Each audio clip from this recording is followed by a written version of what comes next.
بسم الله الرحمن الرحيم. الرحمن علم القرآن خلق الإنسان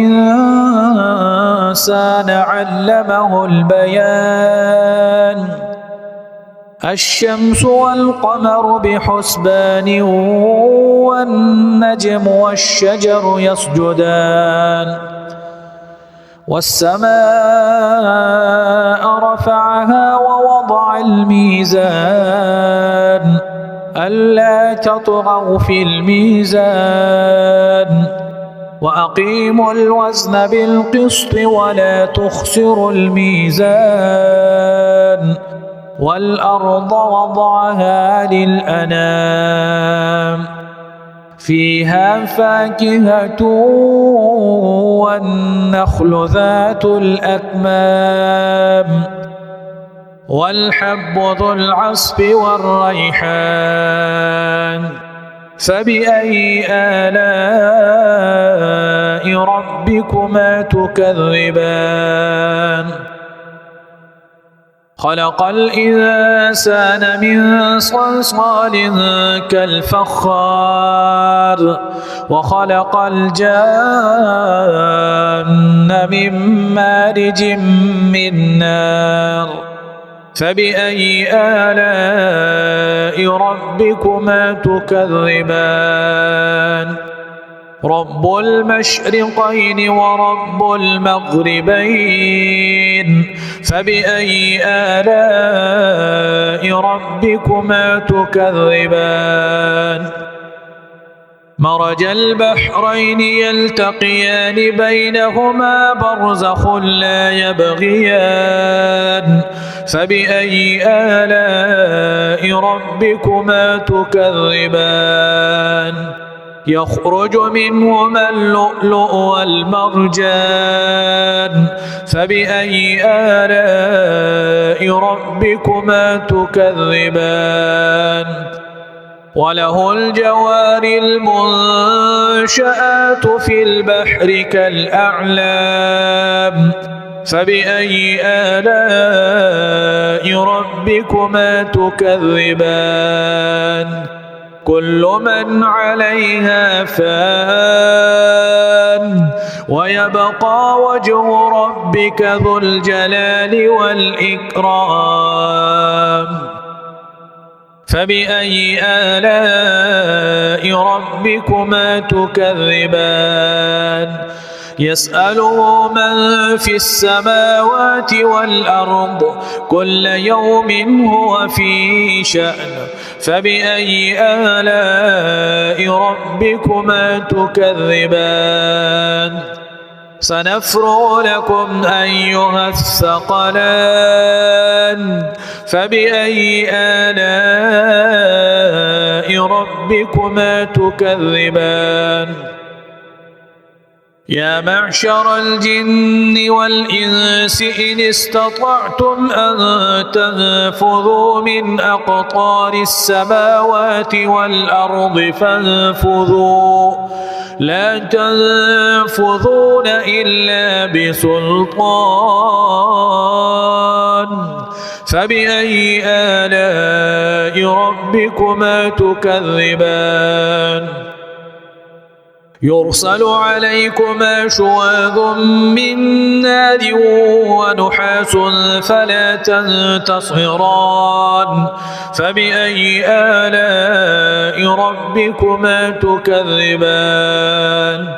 فإذا انشقت السماء فكانت وردة كالدهان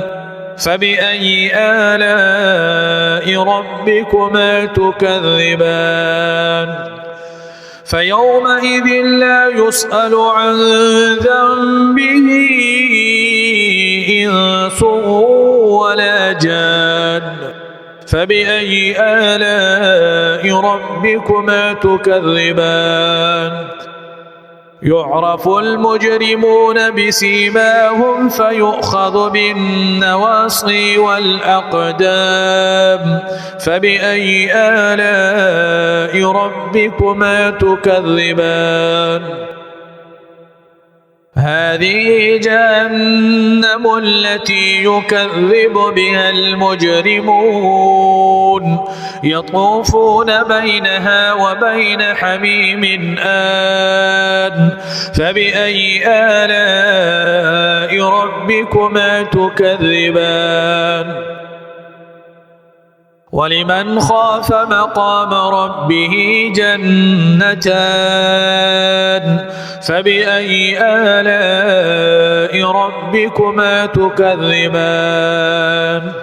ذواتا أفنان فبأي آلاء ربكما تكذبان فيهما عينان تجريان فبأي آلاء ربكما تكذبان فيهما من كل فاكهة